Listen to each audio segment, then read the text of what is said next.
നോക്ക് നോക്ക് നോക്ക് നോക്ക് നോക്ക് നോക്ക് നോക്ക്. ഹായ് ഫ്രണ്ട്സ്, ഞങ്ങൾ കാട് കയറി കുറച്ച് മരങ്ങൾ വെട്ടിമാറ്റി. എന്തിനാണെന്നറിയാവോ? കുറച്ച് മരങ്ങൾ എന്ന് പറഞ്ഞാൽ എല്ലാ മരങ്ങളുമല്ല, സെന്ന അഥവാ മഞ്ഞക്കൊന്ന എന്ന് പറയുന്ന മരങ്ങളാണ്. അതിനുള്ള കാരണം എന്താണെന്ന് വെച്ചാൽ, നിങ്ങൾ പലപ്പോഴും കേട്ടിട്ടുണ്ടാവും, കാട്ടിൽ നിന്ന് വന്യമൃഗങ്ങൾ നാട്ടിലിറങ്ങി കടുവ പോലുള്ള മൃഗങ്ങൾ കന്നുകാലികളെ കൊന്നു എന്നൊക്കെ കേട്ടിട്ടുണ്ടാവും. അതേപോലെ കാട്ടാന നാട്ടിലിറങ്ങി കൃഷി നശിപ്പിച്ചു എന്നൊക്കെ കേട്ടിട്ടുണ്ടാവും അല്ലേ? വന്യമൃഗങ്ങൾ നാട്ടിലിറങ്ങാനുള്ള പ്രധാന കാരണം എന്താണെന്ന് വെച്ചാൽ ഈ മഞ്ഞക്കൊന്ന തന്നെയാണ്. പണ്ട് കാലത്ത് വനം സൗന്ദര്യവൽക്കരിക്കുന്നതിന് വേണ്ടി വെച്ച് പിടിപ്പിച്ച സസ്യങ്ങളാണിത്. ഇപ്പോൾ അതിഭീകരമാം വിധം ഇത് കാട് മുഴുവൻ വ്യാപിച്ച് കിടക്കുകയാണ്. ഈ മരങ്ങളുള്ള സ്ഥലത്ത് അടിക്കാടൊന്നും ഉണ്ടാവില്ല, ഒരു പുല്ല് പോലും മുളയ്ക്കില്ല.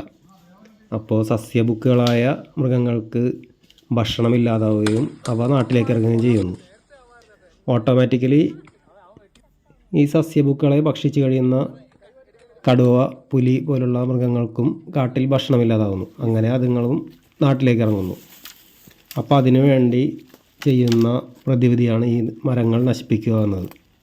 ചെറിയ സസ്യങ്ങളൊക്കെ ആണെങ്കിൽ നമുക്ക് വേരോടെ പിഴുതു മാറ്റാൻ പറ്റും. കുറച്ച് വലുതായി കഴിഞ്ഞാൽ അത് പിഴുതെടുക്കാൻ പറ്റില്ല. അപ്പോൾ എന്താ ചെയ്യണമെന്ന് വെച്ചാൽ, താഴേന്ന് 1 മീറ്റർ ഹൈറ്റിൽ വെച്ച് അത് മുറിച്ച് മാറ്റും. എന്നിട്ട് അതിൻ്റെ തൊലി ചെത്തിക്കളയും. പിന്നീട് ആ മരം ഉണങ്ങിപ്പോയിക്കോളും. പക്ഷേ അതിൻ്റെ വേരിൽ നിന്ന് പുതിയ മുളകൾ പൊട്ടി മുളച്ച് വരും. അപ്പോൾ വീണ്ടും ഒരു ഇടവേളയ്ക്ക് ശേഷം നമ്മൾ അത് വീണ്ടും വെട്ടിക്കളയണം, പൊങ്ങി വരുന്ന തൈകൾ. അങ്ങനെ 2-3 തവണ ചെയ്യുമ്പോഴേക്കും പിന്നെ ഫുള്ളായിട്ട് ആ മരം മുളയ്ക്കാതാവുകയും ചെയ്യും. അവിടെ അടിക്കാടുകൾ, അതായത് പുല്ലുകളൊക്കെ മുളയ്ക്കാൻ തുടങ്ങും.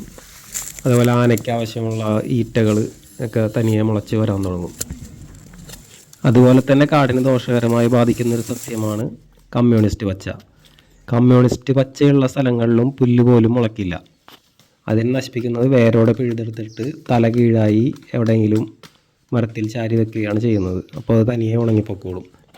വെറുതെ പറിച്ച് അവിടെ തന്നെ ഇട്ടാൽ അത് വീണ്ടും മുളച്ച് വരും. ഞങ്ങൾ ഈ റീസ്റ്റോറേഷൻ ക്യാമ്പ് ചെയ്തിരിക്കുന്നത് ഇപ്പോൾ വയനാട് തോൽപ്പെട്ടിയിലാണ്. കഴിഞ്ഞ ഡിസംബറിൽ പറമ്പിക്കുളത്ത് ചെയ്തിരുന്നു. ഇനിയിപ്പോൾ ജനുവരിയിൽ പറമ്പിക്കുളത്ത് വീണ്ടും ഞങ്ങൾ പോകുന്നുണ്ട്. ENF എന്ന് പറയുന്ന ഒരു സംഘടനയും എർത്ത് നേച്ചർ ഫൗണ്ടേഷൻ ഫോറസ്റ്റുമായി ചേർന്ന് ചെയ്യുന്ന പ്രവൃത്തിയാണിത്. നിങ്ങൾക്കും താല്പര്യമുണ്ടെങ്കിൽ ഇതിൽ പങ്കാളികളാവാം. രജിസ്റ്റർ ചെയ്യാനുള്ള ലിങ്ക് ഞാൻ ഡിസ്ക്രിപ്ഷൻ ബോക്സിൽ ഇട്ടേക്കാം.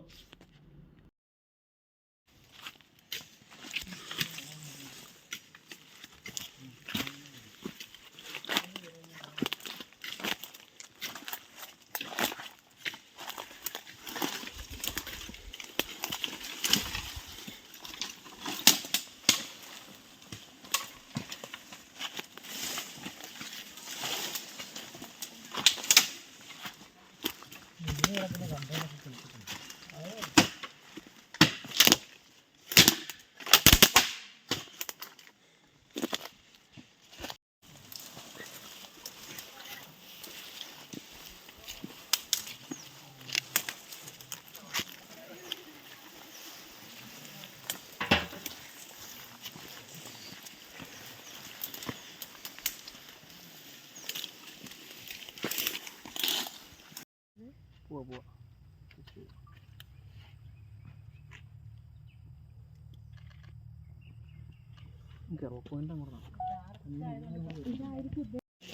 ഇക്വേറ്റർ ഭയങ്കര ഡേഞ്ചറാ. അതെ, പേടിപ്പിച്ചതാണ്.